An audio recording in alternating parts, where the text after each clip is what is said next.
Bentrovati amici biker! La Suzuki GS XS 1000 GX sembra essere tra le moto più attese del 2024.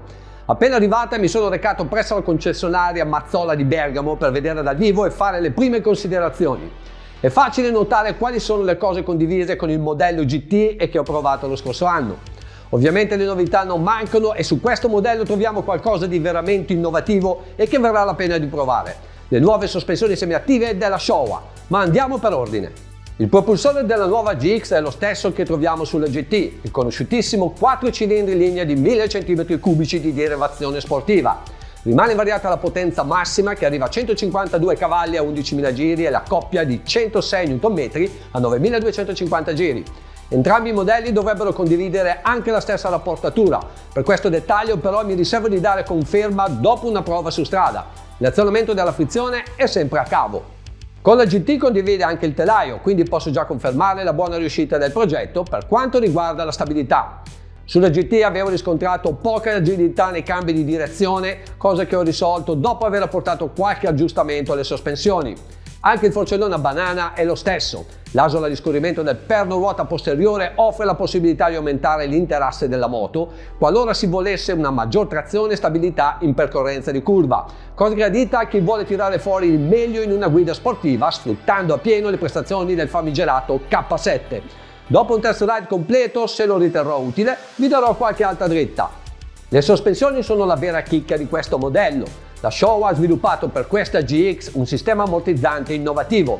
La novità sta nella capacità del sistema di leggere e adattare lo smorzamento dell'idraulica a seconda del comportamento dinamico della moto, della modalità di guida selezionata e delle condizioni dell'asfalto. È sempre comunque possibile intervenire impostando una specifica taratura, soft, medium, hard. La mappa user consente di personalizzare il comportamento delle sospensioni in maniera differenziata tra anteriore e posteriore. I livelli selezionabili sono 6 sia per la forcella che per il monoammortizzatore. Non è comunque possibile regolare separatamente la compressione dall'estensione. Il precarico molla può essere regolato tramite settaggi predefiniti, solo pilota, pilota più bagaglio, pilota più passeggero, o lasciare che sia la moto a recuperare l'assetto ottimale a seconda del peso trasportato. L'escursione utile di entrambe le ruote è di 150 mm, come non essere affascinati da un sistema così innovativo. La mia curiosità maggiore però è quella di scoprire cosa sa regalare in termini di feeling. Trovo inadeguato il tipo di pneumatici montati su di un modello di questo segmento. I Dunlop Road Sport 2 di primo equipaggiamento con difficoltà raggiungono le temperature ottimali di esercizio nei periodi freddi. Meglio attendere la stagione calda per cercare i limiti, me lo dovrò ricordare quando verrà il momento di provarla. Considerando che anche l'impianto frenante è tale quale a quello della GT, già do per scontato quale sarà l'esito della frenata. Anche sulla GX sarà la pompa del freno anteriore il componente che penalizzerà l'efficienza dell'impianto. Il TFT da 6,5 pollici dai colori vivaci e ben visibile e ottimamente organizzato. Il layout è simile a quello della GT ma vengono riportate ulteriori informazioni e controlli.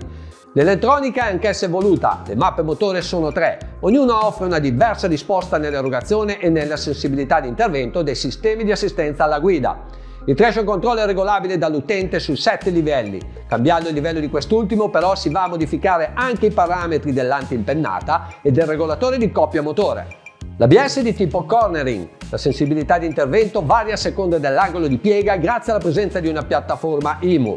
Anche la potenza frenante viene regolata in funzione dei dati trasmessi dalla piattaforma. Al fine di evitare il sollevamento della ruota posteriore affrontando una discesa, il sistema legge l'inclinazione longitudinale della moto, moderando la frenata. Non manca la frizione antisaltellamento, il cruise control e il quick shift bidirezionale.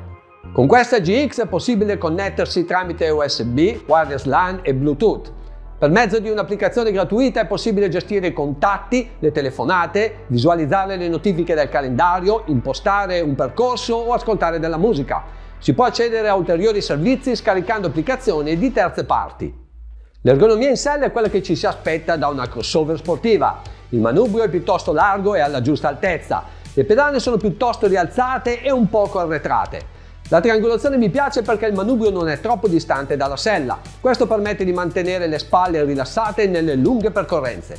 L'altezza delle pedane obbliga le gambe a una posizione un po' raccolta, ma è quella che serve se si vuole raggiungere importanti angoli di piega. Per quanto riguarda la protezione aerodinamica troviamo un cupolino ben sagomato e regolabile manualmente. Il frontale è stato studiato per offrire maggior penetrazione e ridurre le turbolenze. Le fiancate ben disegnate dovrebbero proteggere le gambe adeguatamente. Valutando la qualità costruttiva nel complesso darei senz'altro un voto positivo. Ottimi gli accoppiamenti delle sovrastrutture, ma alcuni particolari richiederebbero maggiore attenzione. Mi piacerebbe sapere una vostra opinione considerando il prezzo d'acquisto della moto e la qualità da voi percepita. Oltre al modello base ce ne sono due alternativi, equipaggiati di accessori a cui non si può rinunciare. La Sport vanta di uno scarico a Krapovic, valigie laterali, manopole riscaldate Sella Comfort con logo e un cupolino basso più sportivo. La Touring si differenzia dalla Sport per la mancanza dello scarico a Krapovic, ma il cavalletto centrale. Per entrambi i modelli il prezzo di listino è di 19.000 euro franco concessionario. Il prezzo di listino del modello base è invece di 17.600 euro franco concessionario. Siamo giunti al termine di questa puntata. Di seguito potete consultare la scheda tecnica di questa nuova proposta di Casa Suzuki. Come sempre rinnovo il mio invito a iscrivervi per non perdervi il prossimo appuntamento con Crazy Rider Italia. Un saluto a tutti gli amanti del mondo delle due ruote. Ciao!